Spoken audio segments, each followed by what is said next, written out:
Hi guys, ఈ video వచ్చి నిన్న నేను పోస్ట్ చేసిన లవ్లీ బర్త్డే షాపింగ్ వీడియోలో ఒక సిస్టర్ అయితే కమెంట్ చేశారనమాట. సిస్టర్ ఏమనుకోకండి, ఇప్పుడు మీరు లవ్లీ వీడియోస్ ని ఇలాగా అప్లోడ్ చేయడం వలన అవి వైరల్ అవుతున్నాయి కదా, రేపు పొద్దున లవ్లీ ప్రైవసీకి ప్రాబ్లం వచ్చే ఛాన్స్ ఉంది. పైగా తన వెళ్ళే స్కూల్లో టీచర్స్ కానీ తన తోటి స్టూడెంట్స్ కానీ ఈ విషయం తెలిస్తే లవ్లీని కొంచెం తక్కువగా కూడా చూడొచ్చు. ఆర్ మేబీ లవ్లీ పెద్దదయిన తర్వాత అమ్మ ఎందుకు నా వీడియోస్ ఇలా అప్లోడ్ చేసావని తనే క్వశ్చన్ చేయొచ్చు కదా అని అన్నారు. తర్వాత ఆ సిస్టర్ ఇంకా చెప్పారనమాట, మీరు ఇప్పుడు టీచర్గా వర్క్ చేస్తూ మీ హస్బెండ్ మీ బేబీని చూసుకుంటున్నందుకు చాలా కష్టపడుతున్నారు, దానికైతే హ్యాట్స్ ఆఫ్ అన్నట్టు చెప్పారనమాట. అయితే ఇప్పుడు ఆ సిస్టర్ లాంటి డౌట్స్ ఇంకా ఎవరికైనా వచ్చే అవకాశం ఉంటుందని ఈ వీడియో అయితే చేస్తున్నాను. ఆ సిస్టర్ అయితే మా బేబీని తన ఓన్ డాటర్ లాగా థింక్ చేసి ఇలా చెప్పడం నాకైతే చాలా హ్యాపీగా ఉంది. థ్యాంక్ యూ సిస్టర్ దానికి. అండ్ నేను ఈ వీడియోస్ చేయడానికి రీజన్ వచ్చి, అసలు లవ్లీకి షుగర్ వచ్చింది అన్న విషయం మాకైతే స్టార్టింగ్ లో అస్సలు తెలీదు. సిమ్టమ్స్ కూడా ఏమీ లేవు. సడన్ గా తనకి వామిటింగ్స్ అయినాయి అని హాస్పిటల్ కి తీసుకెళ్లి అడ్మిట్ చేసాము. ఇవే చేతులతో తనని పట్టుకుని ఉండగానే నా చేతుల్లోనే తనైతే కోమాలోకి వెళ్ళిపోయింది. అప్పుడు డాక్టర్ వచ్చి తనకి షుగర్ 600 వచ్చింది అని అయితే చెప్పారు. తనకి ట్రీట్మెంట్ చేశారు, వెంటిలేటర్ మీద ఉంది, చాలా చాలా ట్రీట్మెంట్ ఏదేదో చేశారు. వాటి మీద నాకు అప్పుడు కొంచెం కూడా అవగాహన లేదు. నేను డిగ్రీ కంప్లీట్ చేసినా కానీ నాకు షుగర్ మీద ఎలాంటి అవగాహన లేదు. టైప్ 1 డయాబెటీస్ అనేది ఉంటుందని కూడా తెలియదు నాకు ఆ టైంలో నాకు సపోర్ట్ గా మా హస్బెండ్ కూడా లేడు. తను క్యాన్సర్ ట్యూమర్ ని సర్జరీ చేయించుకుని తను కూడా ఐసీయూలోనే ఉన్నాడు. ఆ టైంలో నాకు ఎడ్యుకేట్ చేయడానికి గానీ లేదా సపోర్ట్ చేయడానికి గానీ ఉన్న పర్సన్స్ ఎవరు లేరు. ఉన్నది మమ్మీ, డాడీ, తమ్ముడు, మరుదులు, పిన్ని, వీళ్ళలో ఎవరికి వీటి గురించి తెలీదు. ఇలా తెలియని వాళ్ళు ఉంటారు కదా, చదువుకోవడం అందరూ చదువుకుంటారు, ఎడ్యుకేట్ అయిన వాళ్ళు ఉంటారు, కానీ ఇలాంటి తెలియని విషయాలు ఉండే వాళ్ళు ఉంటారు కదా, వాళ్ళకి నా వీడియోస్ యూజ్ అవుతాయని నేనైతే చెప్తున్నాను. నాకు కూడా ఎలాంటి ఎక్స్పీరియన్స్ వచ్చింది, అలాగే డాక్టర్ని నేను కన్సల్ట్ చేసినప్పుడు నేను నాలెడ్జ్ ఏమైతే తీసుకున్నానో అది మీతో షేర్ చేసుకుంటున్నాను. ఇలా నేను ఒక్కదాన్నే లేనండి, ఆల్ ఇండియా వైజ్ ఇలా టైప్ 1 డయాబెటీస్ ఉన్న పిల్లలందరి పేరెంట్స్ కూడా ఒక గ్రూప్ అయితే ఉంది. వీళ్ళందరికీ కూడా ఆ గ్రూప్ లో నేను కూడా ఉన్నాను. అందులో 1000 ఆఫ్ మెంబర్స్ ఉన్నారు. ఇంచుమించు ఒక 3000 మెంబర్స్ పైనే ఉన్నారు ఇలాంటి పేరెంట్స్. అయితే వీళ్ళందరూ కూడా ఇందులో వెల్ ఎడ్యుకేటెడ్ ఉన్నారు, అదర్ కంట్రీలో ఉన్న వాళ్ళు ఉన్నారు, ఎంఎస్లు పిహెచ్డీలు చేసిన వాళ్ళు కూడా ఉన్నారు. అయితే ఇందులో ఒకరికి ఒకరము మా డౌట్స్ ని షేర్ చేసుకుంటున్నాం, ఒకరి ఎక్స్పీరియన్స్ ని ఒకరు షేర్ చేసుకుంటున్నాం. ఇప్పుడు డాక్టర్స్ మనకి ఒక డైట్ అంటూ ఇచ్చేసారు. అందులో ఈ వెజ్జెస్ పెట్టాలి, ఈ వెజ్జెస్ పెట్టకూడదు, ఈ టైప్ డైట్ ఫాలో అవ్వండి, ఇది ఫాలో అవ్వకూడదు, ఇలా పర్టికులర్ గా ప్రతిదీ మనకు చెప్పరు. ఇవి మానేయండి, ఇలాంటివి పెట్టకండి అంటారు అంతే. అప్పుడు మనకి వాళ్ళకి పెట్టే ఫుడ్ చాయిసెస్ కూడా చాలా తక్కువ ఉంటాయి. నేను ఎక్స్పీరియన్స్ అవుతూ వచ్చాను కాబట్టి అవి మీతో షేర్ చేసుకుంటున్నాను. అప్పుడప్పుడు ఇలా కూడా పెట్టచ్చు, ప్రాబ్లం ఏమి ఉండదు. వాళ్ళకి కూడా నార్మల్ పీపుల్ లో ఉండాలనిపిస్తుంది కదా, సో వాళ్ళకి ఇలా ట్రీట్ చేయొచ్చు. వాళ్ళ సిమ్టమ్స్ ఏమిటి ఇలాంటివి నేను షేర్ చేస్తూ ఉన్నాను. అన్నట్టు అందరూ అనుకోవచ్చు కదా, యూట్యూబ్ లో సెర్చ్ చేస్తే చాలా వీడియోస్ వస్తుంది అని. వాళ్ళు ఏం చెప్తారు, ఈ ఫుడ్ అంతా మానేయండి, ఇలా చేసేయండి, ఇది తగ్గిపోతుంది, అది తగ్గిపోతుంది అంటారు. ఇంకా పర్టికులర్ గా చెప్పాలి అంటే టైప్ 1 డయాబెటీస్ అనేది ఒక ఏజ్ వచ్చిన తర్వాత వాళ్ళకి తగ్గిపోతుంది అనే అపోహలో చాలా మంది ఉన్నారు. అయితే అది కరెక్ట్ కాదు, రాంగ్. వాళ్ళకి ఒకసారి టైప్ 1 డయాబెటీస్ అని వచ్చిన తర్వాత లైఫ్ లాంగ్ దాంతో సఫర్ అవుతూ ఉండాలి. వాళ్ళ పెయిన్ ఏంటి, వాళ్ళ ఎక్స్పీరియన్స్ ఏంటి, వాళ్ళు ఏ టైప్ ఫుడ్ తీసుకుంటారు, వాళ్ళ యాక్టివిటీస్ ఏంటి, వాళ్ళ బ్రెయిన్ ఏంటి, ఎలా బిహేవ్ చేస్తారు, ఇవన్నీ నేను చెప్పడానికే ఈ వీడియోస్ అయితే చేస్తున్నాను. నేను స్టార్టింగ్ లో ఈ వీడియోస్ అయితే స్టార్ట్ చేశాను, కాకపోతే వద్దు నా బేబీ ప్రైవసీకి సంబంధించింది కదా అని స్టాప్ చేసేసి ఫుడ్ వీడియోస్ పెట్టాను. మీరు కూడా నా హిస్టరీ చూస్తే తెలుస్తుంది.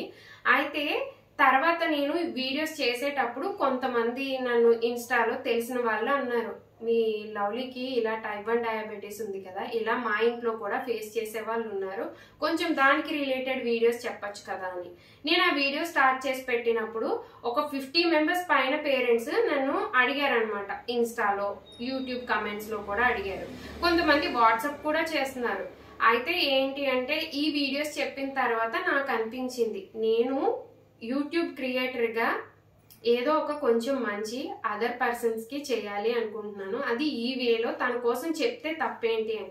ఇప్పుడు క్యాన్సర్ మా హస్బెండ్ కి ఉంది, తనకి ట్రీట్మెంట్ నేను చేసేది ఏమీ ఉండదు కదా, ఫుడ్ లో కొన్ని చేంజెస్ ఉంటాయి అంతే, తనకి నేను చేసే ట్రీట్మెంట్ ఏమి ఉండదు. అందుకే తను ఎప్పుడు నేను వీడియోస్ లో చూపించలేదు. లేదు అంటే తనకి సంబంధించి కూడా నేను ఏదో ఒక వీడియోస్ చేసేదాన్ని కదా. కానీ టైప్ 1 డయాబెటీస్ ది అలాంటి ట్రీట్మెంట్ కాదు.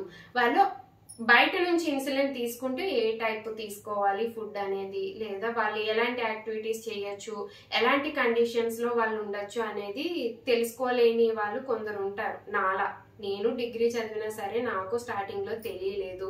మా ఇంట్లో కూడా అందరూ కూడా చదువుకున్న వాళ్ళే ఉన్నారు. నా సిస్టర్స్ కూడా చదువుకున్న వాళ్ళు ఉన్నారు, నాతో పాటు ఉన్న వాళ్ళు ఎంబీఏలు, ఎంసీఏలు, తమ్ముడుతో సహా అందరూ కూడా డిగ్రీలు కంప్లీట్ చేసేసి ఎంఎస్సీలు, ఎంబీఏలు, ఎంసీఏ ఇలా చదివిన వాళ్ళు ఉన్నారు. కానీ వీళ్ళలో ఏ ఒక్కరికి ఎలాంటి ఐడియా లేదు.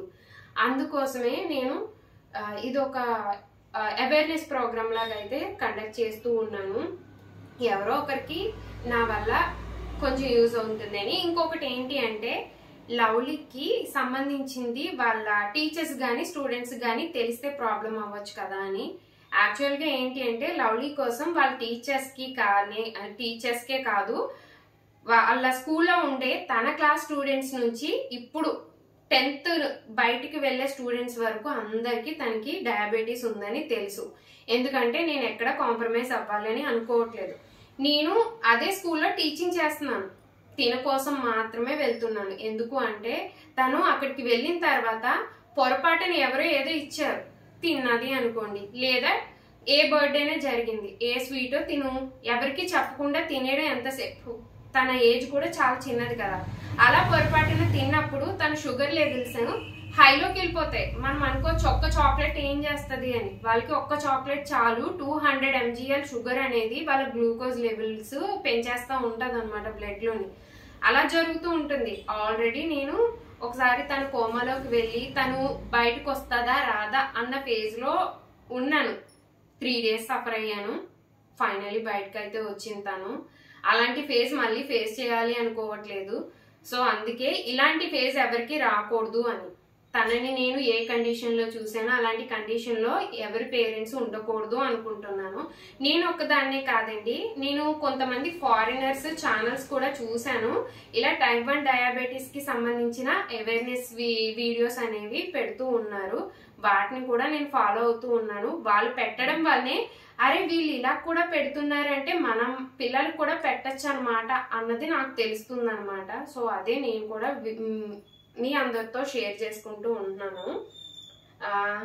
ఐ నో తను పెద్ద ఎదిగిన తర్వాత తను కూడా క్వశ్చన్ చేసే ఛాన్స్ ఉంటుంది. అప్పుడు నేనేమనుకుంటున్నాను అంటే ఇప్పుడే నేనున్న లొకాలిటీలోనే నాకు తెలిసిన 4 పిల్లలు ఉన్నారు టైప్ 1 డయాబెటీస్ తో, మా బేబీతో కలిపి ఒక 5 members. ఇన్ ఫ్యూచర్ మేబీ చెప్పలేం కదా, ఇప్పుడు COVID-19 ఎలా సడన్గా వచ్చిందో అలా కూడా రావచ్చు కదా. సో అలా వచ్చినప్పుడు మనం ఏం చేస్తాం చెప్పండి. ఇలా షుగర్ కి సంబంధించినవి ఏవైనా పెద్ద పెద్ద ప్రాబ్లమ్స్ వస్తే, ఏదో టైప్ 1 డయాబెటీస్ కి సంబంధించిన ఇంకా పెద్ద ప్రాబ్లమ్స్ వస్తే ఇలాంటి అవేర్నెస్ అనేది వాళ్ళకి ఉండొచ్చు, ఉండకపోవచ్చు. వాటిని ఎలా ఫేస్ చేయాలో వాళ్ళకి తెలియకపోవచ్చు కదా. ఇప్పుడు లవ్లీ ఏదైతే చెప్తుందో రేపు పొద్దున్న నేనైతే తన్ని ఎలా ట్రైన్ చేద్దాం అనుకుంటున్నాను అంటే తనకి ఇది ఉన్నా తను ఒక ఛాలెంజింగ్ గా ముందుకు వెళ్ళాలి. తనకి ఇది ఉంది అని ఎవరి దగ్గర తను దాయాల్సిన పని లేదు. ఇది ఉన్నా సరే తన్ని యాక్సెప్ట్ చేసే వాళ్ళు మాత్రమే తనతో ఉండాలి అని అయితే నేను అనుకుంటున్నాను. మీరు అన్నట్టే రిలేటివ్స్ లో మా రిలేటివ్స్ అందరికీ తెలిసింది. ఇంకా చెప్పాలి అంటే లవ్లీకి హెల్త్ బాగాలేని టైంలో మా హస్బెండ్ కూడా క్యాన్సర్ తో ట్రీట్మెంట్ చేయించుకుంటున్నప్పుడు నా దగ్గర ఉన్న మనీ అంతా అయిపోయినాయి. ఆ టైంలో నేను ఏమి చేయలేని సిచ్యువేషన్ లో తనకి హాస్పిటల్ బిల్స్ పే చేయలేని టైంలో నా ఫ్రెండ్స్ మా లవ్లీ గురించి క్యాంపెయినింగ్ చేసి సోషల్ మీడియాలో మనీ తీసుకొచ్చి ఇచ్చారు. ఆల్రెడీ అప్పుడే తన గురించి చాలా మందికి తెలుసు. కాకినాడలోనే కాదు చాలా ప్లేసెస్ నుంచి కూడా లవ్లీకి హెల్ప్ చేశారు. ఆ ట్రీట్మెంట్ తోనే తనైతే బయటకు వచ్చింది. అందుకే నన్ను యూట్యూబ్ లో చాలా మంది ఆఫర్స్ చేస్తున్నా. నేను అందుకే వద్దు అని ఎందుకు చెప్తున్నాను అంటే, నేను ఆల్రెడీ ఇంతకు ముందు అందరూ కలిపి నాకు ఎంతో సాయం చేశారు. ఇప్పుడు వాళ్ళ రుణాన్ని నేను తీర్చుకోలేకపోతున్నాను. మళ్ళీ ఇంకా ఎవరైనా సాయం చేస్తే వాళ్ళకి నేను ఇంకా రుణపడిపోయి ఉండిపోతాను. అది వాళ్ళకి ఎలాగా నేను తీర్చలేను. పోనీ వాళ్ళు నాకు సాయం చేశారని నేను ఇంకొకరికి మనీ పరంగా సాయం చేయలేను. అందుకే నేను ఎవరి దగ్గర ఏమీ తీసుకోకూడదు అని ట్రై చేస్తూ ఉన్నాను, నా కాళ్ళ మీద నేను నిలబడడానికి. నిజంగా నాకు అవసరం ఉన్న రోజు మీరు కమెంట్స్ లో చాలా మంది అడుగుతున్నారు కదా ఫోన్ పే నెంబర్ ఇవ్వండి ఇలా అని. నిజంగా అవసరం ఉన్న రోజు నేనే అడుగుతాను. మీ రిక్వెస్ట్ ని నేను ఇలా యాక్సెప్ట్ చేయలేనందుకు దానికి కూడా సారీ అండి. ఇక్కడితో ఈ డౌట్స్ అనేవి క్లారిఫై అయ్యిందని అనుకుంటున్నాను ఈ వీడియోస్ చేయడానికి రీజన్ అనేది. సో తనకి ఫ్యూచర్ లో ఏదైనా తనకి ప్రాబ్లం వచ్చినా గానీ తను కోప్పడేది నా మీదే కదా, తట్టుకునే ఓపిక నాకు ఉంది. తన లైఫ్ లోకి వచ్చే వారి వల్ల కూడా తనకి ఏమైనా ప్రాబ్లం ఫేస్ చేస్తుంది అంటే, ఆల్రెడీ ఇలా టైప్ 1 డయాబెటీస్ ఉండి వాళ్ళని యాక్సెప్ట్ చేసిన హస్బెండ్స్ ఉన్నారు లేదా వైఫ్స్ ఉన్నారు. నా లవ్లీకి కూడా ఫ్యూచర్ లో అలాంటి వాళ్ళే వస్తారని అనుకుంటున్నాను. వీటితో ఎలాంటి ఏంటి అంటారు, తన మీద బ్యాడ్ ఇంప్రెషన్ కలగలేని వాళ్ళే వస్తారని అయితే అనుకుంటున్నానండి. Thank you for that. మీరందరూ నన్ను ఇంతగా సపోర్ట్ చేస్తున్నందుకు. నెక్స్ట్ నుంచి తనకి సంబంధించిన వీడియోస్ ఇంకొంచెం డీటెయిల్ గా నేను చేయడానికి ట్రై చేస్తాను. చాలా మంది అడుగుతున్నారు. కమెంట్స్ కూడా నేను రిప్లై ఇవ్వలేకపోవడానికి రీజన్, ప్రజెంట్ లవ్లీకి కొంచెం చెప్పాను కదా తనకి హెల్త్ అనేది అప్సెట్ అయ్యింది. సో తనతో పాటు నేను కూడా ఎక్కువ స్ట్రైన్ అవ్వడంతో కొంచెం వీక్ అవుతూ ఉన్నాను. అందువల్లనే మీ రిప్లైస్ కి లేట్ అయితే అవుతుంది. అంటే టైప్ 1 డయాబెటీస్ వలన వాళ్ళ బాడీలో లోపల ఏం జరుగుతుందో మనకైతే తెలియదు. వాళ్ళకి లోపల ప్యాంక్రీస్ ఒక్కటే కాదండి, కిడ్నీ, హార్ట్, బ్రెయిన్ ఇలాంటివి ఏదో ఒక ఆర్గాన్ అనేది డ్యామేజ్ అయ్యే ఛాన్స్ ఉంది. లవ్లీ కోమాలో 3 days ఉంది. పైగా తన కిడ్నీ అనేది కొంతవరకు డ్యామేజ్ స్టార్ట్ అయింది. ఆ టైంలో నేను కొంచెం తొందరగా రియాక్ట్ అవడంతో తన కిడ్నీకి కూడా ట్రీట్మెంట్ చేయించాను. దానివల్ల తను తొందరగా రికవరీ అయ్యి తన కిడ్నీ కూడా నార్మల్ స్టేజ్కి వచ్చింది. ఇలాంటి ఇన్ఫర్మేటివ్ వీడియోస్ అదర్ పర్సన్స్ కి షేర్ చేసుకోవడం వలన వాటి మీద ఇంకొంచెం నాలెడ్జ్ తెలుస్తుందని అయితే నేను అనుకుంటున్నాను. Thank you guys. నాకు ఇంతగా సపోర్ట్ చేసి మీ లవ్ ని అండ్ కేర్ ని నాకు ఇస్తున్నందుకు చాలా చాలా థ్యాంక్స్ అండి. లవ్లీని ఇంతగా మీరు లవ్ చేస్తున్నందుకు, సపోర్ట్ చేస్తున్నందుకుని. అండ్ నేను ఇందులో ఎవరిని తప్పు పెట్టట్లేదండి, మీరు కూడా మా కోసమే థింక్ చేస్తున్నారు. కానీ నేనైతే మాత్రం నాలాంటి సిచ్యువేషన్ వేరే ఎవరికి రాకూడదు అనుకుంటున్నాను. నేను చాలా దారుణమైన సిచ్యువేషన్ నుండి వచ్చాను కాబట్టి అలాగే ఎవరికి అవ్వకూడదని అనుకుంటున్నాను. మన కళ్ళ ముందే మన కన్న బేబీస్ ఇలా హాస్పిటల్ పాలైపోవడం ఇదంతా నేను చూడలేకే ఈ వీడియోస్ అయితే చేస్తున్నాను. మీరు అర్థం చేసుకుంటారని అనుకుంటున్నాను. థ్యాంక్ యూ గైస్, ఇంత సపోర్ట్ చేసి నన్ను ఇంతగా ముందుకు పుష్ చేస్తూ ఉన్నందుకు థ్యాంక్ యూ అండి.